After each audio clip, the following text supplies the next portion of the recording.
Hello, my name is Joey Jarvis, and this is my leader interview with Ian Hartley. A little bit of background on Ian. He's the high school boys varsity soccer coach, and before his time as the boys varsity soccer coach, he was also the girls varsity soccer coach. He is a special education interventionist. That is his job, that's what he went to school for, and he was able to be a coach as his side job. He is studying at Muskegon University and will be getting his master's in the fall. So why did I select Ian? Like I said, Ian was a varsity girls soccer coach before he eventually went to the boys soccer team. Monday through Friday, he's working as an interventionist, especially with special needs children.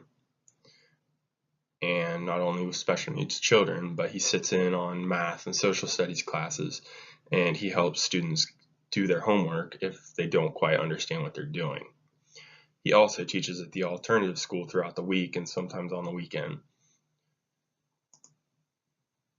Because he has a job as a coach, it really intrigued me because I am a sports industry major, and being a coach is something I've always wanted to do.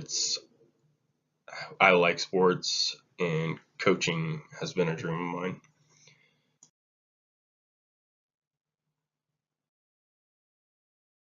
Some key leadership characteristics, skills, or behaviors that Ian and I discussed were patience, and he told me that every student and athlete needs to be handled differently, and that you can't go into a practice or a classroom setting and be ready to teach the group as a whole.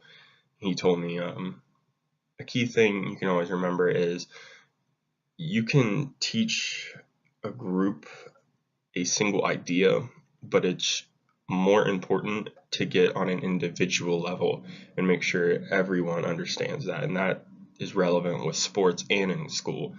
And I thought that was really cool.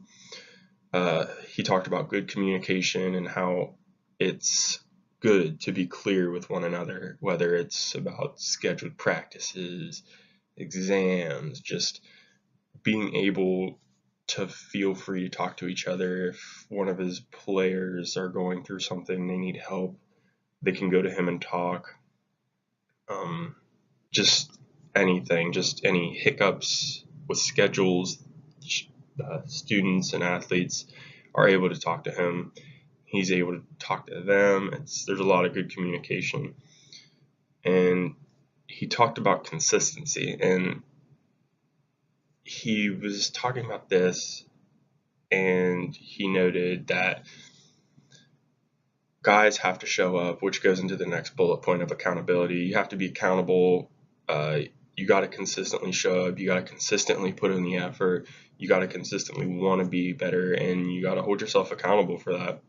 It's not something you can put off on someone else's shoulders. You have to be consistent and accountable.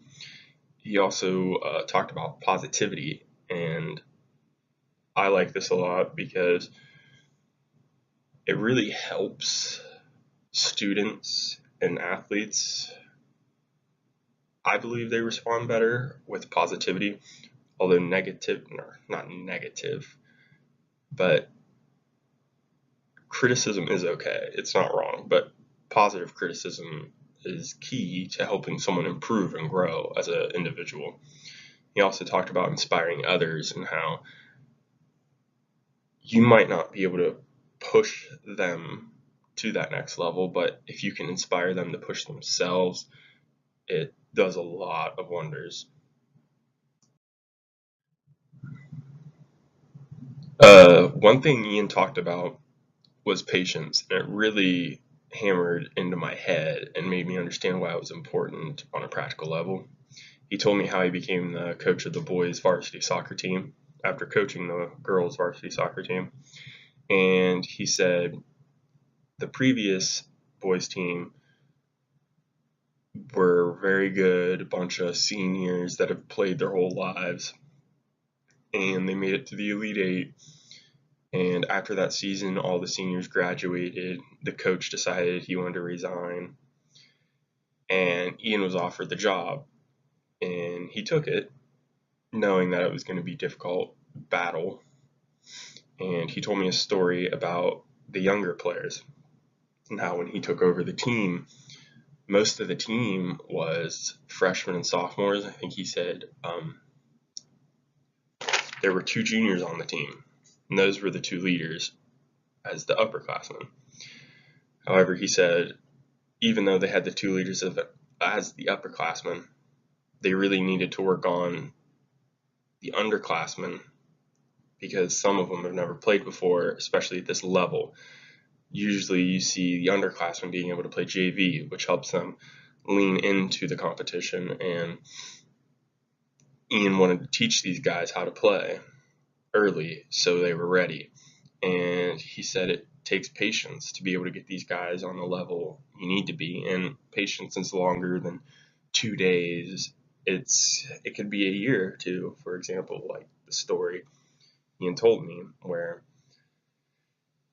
the first 2 years of his coaching the boys varsity team, he said it went about just as well as expected. Just they didn't do very well, but it was more about the children getting experience and learning how to become leaders themselves and getting those characteristics under them.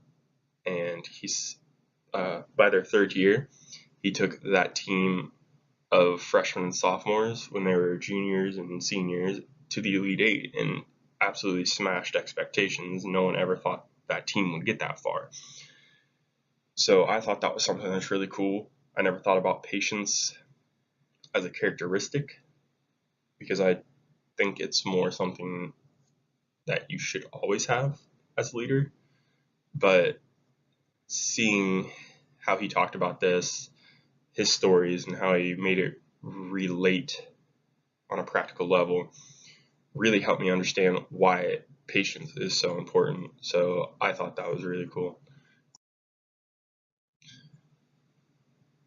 So after reflecting on the interview with Ian, I enjoyed it a lot. He gave me a lot of useful tips and information on how to be a leader and how to be a role model for students and athletes and children.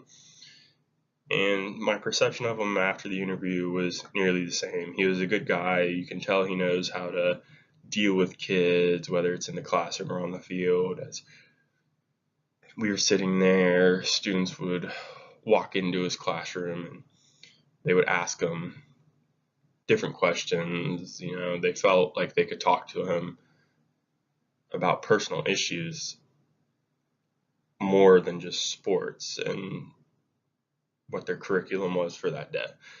And I thought that was really cool because he's like a mentor. So that was something I really liked. And you can tell he cares about these students and athletes because of how he's willing to drop what he's doing and talk to them if they need help. And that's something that is important if your students and athletes see that you as a coach or a teacher or a leader are willing to stop everything and help. It makes them a lot more comfortable. It makes them trust you. And that's part of the process of becoming a reliable leader is you got to be able to have the group trust you and respond to you. So I thought it was really neat how students interacted with him and how he interacted with students. And it was deeper than sports and school. He really had a connection with these kids, and it was nice to see.